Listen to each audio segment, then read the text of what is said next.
ये कहानी है उन ज़ॉम्बीज़ की जिन्होंने पूरा साम्राज्य बना लिया। हाजिर हूँ आपके सामने एक और मूवी की एक्सपेंशन वीडियो लेकर जिसका नाम है आर्मी ऑफ द डेड। इस मूवी को IMDb पर 6.3 की रेटिंग मिली है और मुझे उम्मीद है आपको वीडियो बहुत पसंद आएगी, तो वीडियो को एंड तक जरूर देख लीजिएगा। तो चलिए वीडियो को स्टार्ट करते हैं।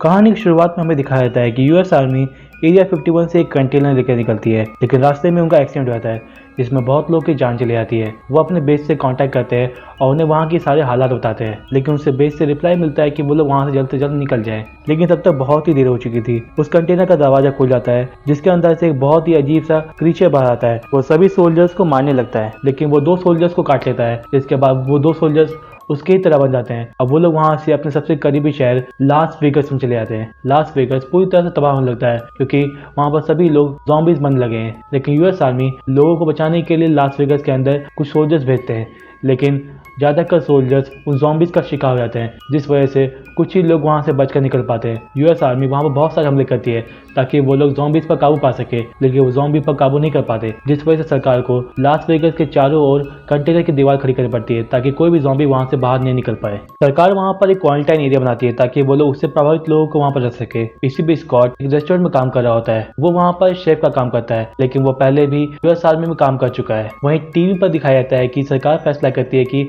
अगले आने वाले 96 घंटे यानी 4 दिनों के अंदर में लास वेगस पे एक न्यूक्लियर बॉम्ब गिराया जाएगा जिसकी डेंसिटी कम होगी, यानी उस न्यूक्लियर बॉम्ब की पावर कम होगी, जिससे सिर्फ लास वेगस को ही नुकसान होगा। तभी वहाँ पर एक आदमी आता है जिसका नाम बेल टनाका होता है। वो लास वेगस के कैसीनो का मालिक है। वो स्कॉट को ऑफर देता है कि उसकी तिजोरी में $200 मिलियन हैं और अगर स्कॉट उन पैसों को वहाँ से निकाल के ले आए तो उसे इस काम के $50 मिलियन मिलेंगे। टनाका स्कॉट को सोचने के लिए अगले दिन सुबह तक का टाइम देता है। वो जाने से पहले लास वेगस का मैप और तिजोरी का ब्लूप्रिंट देख जाता है। और वहीं दूसरी तरफ में क्वारंटाइन एरिया को खाली कराया जा रहा होता है क्योंकि कुछ ही घंटों में वहाँ पर बॉम्ब गिरने वाला है। वहाँ पर स्कॉट की बेटी जिसका नाम केट होता है वो वहाँ पर वॉलंटियर का काम करती है, लेकिन उसकी फ्रेंड जिसका नाम गीता होता है वो उसको बताते हैं कि उसे पैसों की बहुत ही ज्यादा कमी है। अब वो उस कमी को दूर करने के लिए वो लास वेगस जाना चाहती है ताकि वो अपने बच्चों की जिंदगी को सुधार सके, लेकिन केट उसे मना करती है और वो उसे बताती है कि जितने भी लोग उस तरफ गए वो कभी जिंदा लौट कर नहीं आए। लेकिन जब उन दोनों के बीच में बहस चल रही होती है तभी वहाँ पर एक आदमी जिसका नाम बट है वो उन दोनों का टेम्परेचर चेक करता है। दरअसल बॉडी टेम्परेचर कम होना इस संक्रमण की पहले सिम्टम है, इसीलिए वहाँ पर सभी लोगों का रेगुलरली टेम्परेचर चेक किया जाता है। इसी भी स्कॉट अपने सपने में अपने अतीत को देखता है जिसमें स्कॉट ने अपनी वाइफ को मार दिया क्योंकि वो ज़ॉम्बी बन चुकी थी और वो मानता है कि इस वजह से ही उसकी बेटी उससे नाराज है। और तभी उसकी आंख खुलती है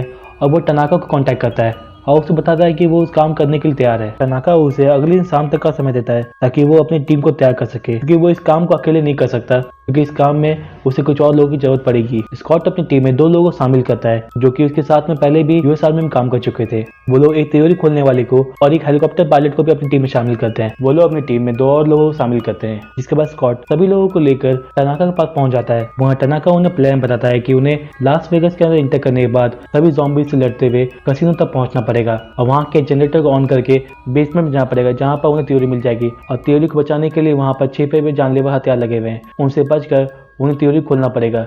इसी बीच उनके पायलट हेलीकॉप्टर में फ्यूल डालेगी ताकि वो लोग वहां से निकल सके और वहां पर वो लोग सारे पैसों को हेलीकॉप्टर में डालकर वहां से निकल जाएंगे। उनके साथ में उनका सिक्योरिटी है जिसका नाम मार्टिन है, वो उनके साथ जाएगा क्योंकि वो कैसीनो के बारे में हर चीज़ जानता है। इसी बीच स्कॉट अपनी बेटी से मिल जाता है और वो उसे बताता है कि अगर वो उसकी हेल्प करेगी तो उसे इस काम के $50 मिलियन मिलेंगे, जिसमें से वो भी उसे कुछ हिस्सा देगा। और वो जानता है कि वो इस पैसों को कुछ अच्छे काम में ही लगाएगी। वहाँ गीता अपने 2 साथियों के साथ में लिली के पास पहुंच जाती है। दरअसल लिली उन लोगों को दूसरी तरफ भेजती है जिनको पैसों की जरूरत होती है क्योंकि लास वेगस में बहुत ही ज्यादा पैसा है। गीता लिली को बताती है कि उसे पैसों की सख्त जरूरत है और वो चाहती है कि लिली उसे कंटेनर की दूसरी तरफ भेज दे। अगले दिन सुबह स्कॉट अपनी पूरी टीम के साथ में क्वारंटाइन एरिया पहुंच जाती है जहाँ पर केट उनको लिली से मिलाती है। दरअसल स्कॉट ने अपनी बेटी से कहा था कि उसे ऐसे बंदे की जरूरत है जो कंटेनर के उस पार की सारी जानकारी जानती है और जो उन्हें लास वेगस ले आने में उनकी मदद करे। तभी केट को गीता के बच्चों से पता चलता है कि गीता कल रात को कंटेनर के उस पार चली गई है और ये सुनकर केट लिली के पास जाकर उसे बहुत जोर से मारती है और वो उससे पूछती है कि क्या उसने गीता को कल रात को कंटेनर के उस पार भेजा है। लिली कहती है कि उसने गीता को कल रात को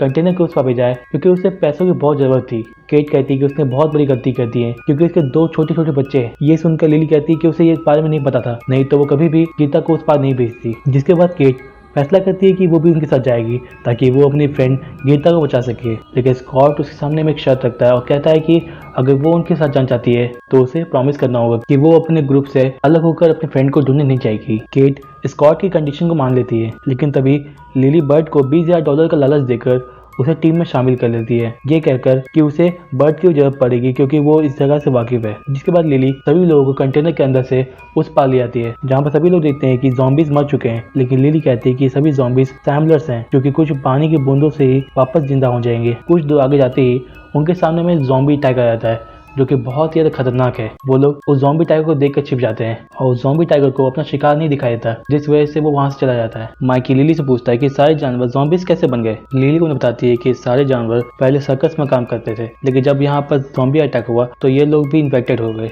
जिसके बाद लिली बर्ड से उसकी गन मांग लेती है और वो उसके पैर में गोली मार देती है, जिस पर सभी लोगों को समझ नहीं आया होता है कि उसने उसके पैर में गोली क्यों मारी। लिली बताती है कि उन्हें यहाँ के रूल के हिसाब से चलना पड़ेगा, जिसका मतलब है उन्हें उन ज़ॉम्बी के साथ सौदा करना पड़ेगा, लेकिन वो लोग कहते हैं कि वो लोग तो मंदबुद्धि हैं। लिली उन्हें बताती है कि यहाँ पर 2 तरह के ज़ॉम्बीज रहते हैं, पहले वो जो हमें बाहर मिले थे वो सब सैम्बलर्स हैं, वो लोग तो मंदबुद्धि हैं, लेकिन वो उनकी बात नहीं कर रही है। वो दूसरे ज़ॉम्बीज जिसका नाम अल्फा है, जो बहुत ही तेज, खतरनाक और सब कुछ समझने वाले होते हैं, अगर वो लोग उनके साथ सौदा कर लेंगे तो वो लोग उन्हें कुछ भी नुकसान नहीं पहुंचाएंगे। इसके लिए उन्हें जिंदा इंसान का सौदा करना पड़ेगा। वहाँ बर्ड सभी लोगों से हेल्प मांगता है, लेकिन लिली कहती है ये बेसहारा औरतों का फायदा उठाता है, ये एक रेपिस्ट है। जिसके बाद सभी लोग उसे अकेला छोड़ देते हैं। तभी वहाँ पर अल्फा ज़ॉम्बीज की क्वीन आती है जो बर्ड को अपने साथ ले आती है और वो लोग उसे एक बिल्डिंग में ले जाते हैं जिसका नाम होता है ओलंपस। और फिर लिली सभी लोगों को एक बिल्डिंग में ले आती है ताकि उसके अंदर के रास्ते से वो लोग कैसीनो तक पहुंच सके। और जब अल्फा क्वीन बर्ड को लेकर ओलंपस के अंदर जाती है तभी वहां पर अल्फा किंग आ जाता है जिसका नाम ज़ुइस होता है। ये वही क्रीचर होता है जो कंटेनर से बाहर निकला था। वो अल्फा क्वीन के पेट के अंदर से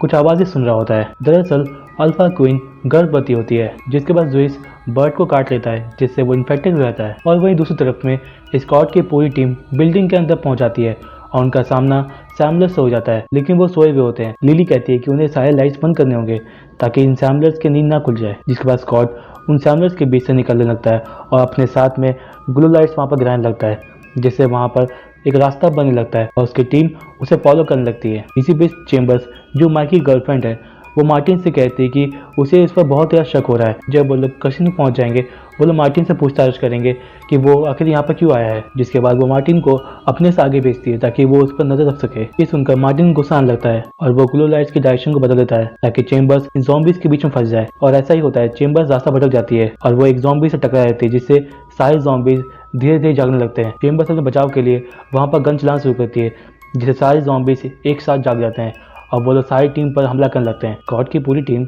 उन ज़ॉम्बीज के बीच से निकल जाती है, लेकिन चेम्बर्स उन ज़ॉम्बीज के बीच में फंस जाती है। माइकी देखता है कि उसकी गर्लफ्रेंड चेम्बर्स उन ज़ॉम्बीज के बीच में फंस चुकी है और वो उससे बाहर नहीं आ सकती, तो उसे मजबूरन गैस टैंक पर गोली चलानी पड़ती है जो वो लोग हेलीकॉप्टर में रिफ्यूलिंग के लिए लाए थे, जिससे वहाँ पर बहुत ही बड़ा धमाका होता है और वो लोग वहाँ से बचकर कैसीनो तक पहुँच जाते हैं। जिसके बाद केट और स्कॉट जनरेटर ऑन करने जाते हैं और वहाँ मारिया और पीटर्स हेलीकॉप्टर में रिफ्यूलिंग करने जाते हैं। मार्टिन और लिली बाहर की निगरानी करने जाते हैं और वहीं दूसरी तरफ में वेंड्रू, डाइटर और माइकी थियोरी खोलने जाते हैं। इसी बीच अल्फा किंग गीता के एक साथी को ज़ॉम्बी बनाने के लिए आता है और वहाँ मार्टिन और लिली जब बाहर की निगरानी कर रहे होते हैं तभी लिली आसमान में गोली चलाती है, जिसकी आवाज़ सुनकर वहाँ पर अल्फा क्वीन आ जाती है। अल्फा क्वीन उन पर हमला कर देती है, लेकिन मार्टिन अपने हथियार से उसे चेन से बांध देता है और वो एक अल्फा ज़ॉम्बी को मार देता है। अचानक से मार्टिन क्वीन के सर को उधर से अलग कर देता है और उसे एक अपने बैग में रख लेता है, लेकिन लिली कहती है कि उन्हें सिर्फ ब्लड सैंपल चाहिए था। मार्टिन कहता है कि उसका बॉस तनाकर उसे इसके बहुत ही अच्छे पैसे देंगे। उनके हाथों में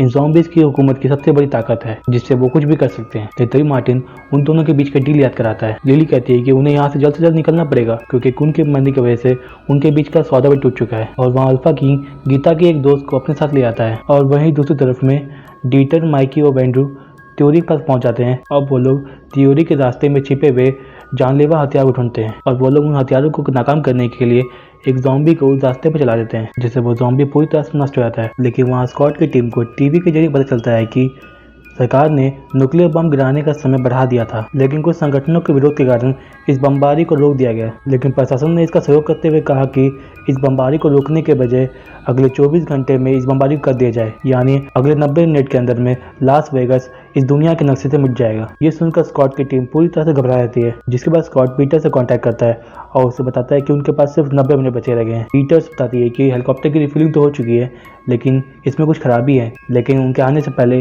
वो उसे ठीक कर लेगी। इसी बीच वो लोग डीटर पर जाते हैं और डीटर उनसे 30 मिनट का समय मांगता है ताकि वो इस तिजोरी खोल सके। और कुछ देर बाद डीटर उस तिजोरी खोल देता है और वो लोग उस पैसे को देखकर बहुत ज्यादा खुश होते हैं और वो लोग इन पैसों को अपने बैग्स में डालने लगते हैं। इसी बीच लुइस अपने घोड़े पर सवार होकर क्वीन के पास पहुंच जाता है और वो क्वीन के कटे हुए शरीर को देखकर वो बहुत ज्यादा हैरान होता है। वो क्वीन के पेट से अपने बच्चे की आवाज सुनने की कोशिश करता है, लेकिन उसे अपने बच्चे की आवाज सुनाई नहीं दे रही होती है। जिसके बाद वो रानी को ओलंपस में ले आता है, जहाँ वो रानी के पेट से अपने बच्चे को निकालता है जो मर चुका होता है। और ये देखकर वो बहुत ज्यादा गुस्से में आ जाता है। वो अपनी फौज के साथ में कसिनो पर हमला कर देता है। इसी बीच मारिया स्कॉट से अपने प्यार का इजहार करती है। तभी स्कॉट को पता चलता है कि केट वहाँ पर नहीं है और वो समझ जाता है कि केट अपने फ्रेंड गीता को बचाने के लिए जरूर ओलंपस में चली गई होगी। जिसके बाद मारिया कहती है कि वो भी इसके साथ में केट को बचाने के लिए जाएगी, लेकिन जैसे ही वहाँ का लिफ्ट का दरवाजा खुलता है उसके अंदर से बहुत सारे ज़ॉम्बीज निकलते हैं जो मारिया को मार देते हैं। तब स्कॉट का सामना उन चालाक और ताकतवर ज़ॉम्बीज से होता है और वो स्कॉट पर बहुत ज़्यादा भारी पड़ने लगते हैं, लेकिन स्कॉट किसी तरह से उन्हें मार देता है। जिसके बाद सभी लोग फायर एग्जिट से निकलने की कोशिश करते हैं। तभी मार्टिन उन्हें धोखा देता है और उन्हें वहां पर बंद कर देता है और वो उन्हें बताता है कि टानाका को इन पैसों से कोई मतलब नहीं है, उसे सिर्फ ये कटा हुआ सर चाहिए था जिसकी वैल्यू इन पैसों से कहीं ज्यादा है। जिसके बाद वो उन्हें अकेला छोड़कर वहां से चला जाता है। इसी बीच जब वेंड्रू और डीटर थियोरी से बाहर निकल रहे होते हैं तभी उनका सामना अल्फा ज़ॉम्बीज से होता है और वो लोग इन ज़ॉम्बीज से लड़ने के लिए उन पर गोलियां चलाते हैं, जिससे कुछ ज़ॉम्बीज वहां पर मारे जाते हैं। लेकिन तभी वहां पर जुइस पहुंच जाता है, जिसपे उनकी कोई भी गोली काम नहीं कर रही होती है, क्योंकि उसने एक मेटल का मास्क पहना होता है जिससे कोई भी गोली उसके सर पर नहीं लग रही होती है। जिसके बाद वेंड्रू और जुइस के बीच में बहुत घमासान लड़ाई होती है, लेकिन जुइस बहुत ज्यादा ताकतवर होता है, जिससे वो वेंड्रू को बहुत बुरी तरह से घायल कर देता है। लेकिन डीटर वेंड्रू की जान बचाने के लिए उसे थियोरी बंद कर देता है और वो अपनी जान को कुर्बान कर देता है। इसी बीच मार्टिन बाहर निकल जाता है और जैसे ही मार्टिन अपने बैग को खोलता है तो वहाँ पर क्वीन का कटा हुआ सर नहीं होता। दरअसल लिली समझ चुकी थी कि मार्टिन से जो धोखा देगा, इसीलिए उसने मार्टिन के बैग से पहले से ही क्वीन के कटे हुए सर को निकाल लिया था। तभी वहाँ पर ज़ॉम्बी टाइगर पहुंच जाता है जो मार्टिन को बुरी तरह से मार देता है। इसी बीच लिली, स्कॉट और माइकी एक लोहे की दीवार को काट कर वहाँ से निकल जाते हैं। वो लोग जैसे ग्राउंड फ्लोर पहुँचते हैं उनका सामना अल्फा ज़ॉम्बी से होता है।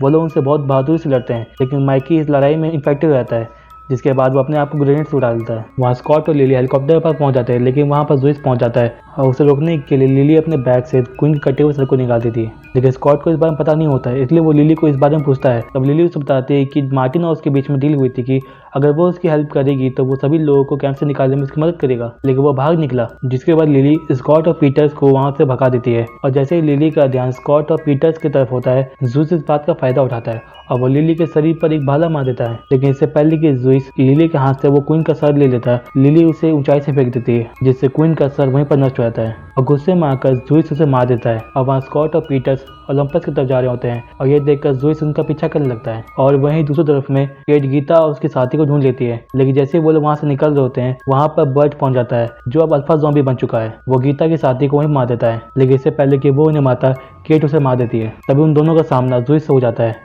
और वो उन पर हमला कर देता है, लेकिन स्कॉट वहाँ पहुंचकर उन्हें बचा लेता है। और जैसे ही वो लोग हेलीकॉप्टर में बैठकर निकल ही होते हैं तभी जुइस उनके हेलीकॉप्टर के अंदर छलांग मार देता है। जिसके बाद जुइस और स्कॉट के बीच में लड़ाई हो जाती है, जिसमें जुइस स्कॉट को काट लेता है। लेकिन तभी वहाँ पर न्यूक्लियर बॉम्ब गिर जाता है और उसकी रोशनी में जुइस को दिखाई नहीं दे रहा होता है और इस बात का फायदा उठाकर स्कॉट जुइस को गोली मार देता है, जिससे उसका सर वहीं फट जाता है। लेकिन उस शॉक वेव्स की वजह से उनका हेलीकॉप्टर आउट ऑफ कंट्रोल जाता है, जिससे वो क्रैश कर जाता है। जिसके बाद जब केट की आँख खुलती है तब वो देखती है कि पीटर्स और गीता की मौत हो चुकी है और वहाँ पर उसके डैड घायल हो चुके हैं। जिसके बाद स्कॉट गीता को कुछ पैसे देता है ताकि वो गीता के बच्चों और अपनी जिंदगी सुधार सके। तभी स्कॉट ज़ॉम्बी बनने लगता है, जिसके बाद मजबूरन केट को अपने डैड को ही गोली मारनी पड़ती है। तभी वहाँ पर उन्हें बचाने के लिए रेस्क्यू टीम पहुंच जाती है और वहीं दूसरी तरफ में वेंड्रू अपने साथ में कुछ पैसे लेकर टनल से बाहर निकलता है और वो बहुत दूर चलकर एक घर के पास पहुंच जाता है और वहाँ पर खड़ी एक गाड़ी को लेकर वो दूसरे शहर चल जाता है जिसका नाम ऊटा होता है। वहाँ पर वो उन पैसों से एक प्राइवेट जेट को रेंट पर ले लेता है ताकि वो मैक्सिको जा सके, लेकिन रास्ते में उसकी तबीयत खराब हो जाती है, जिसके बाद वो अपने आप को बाथरूम में लॉक कर देता है।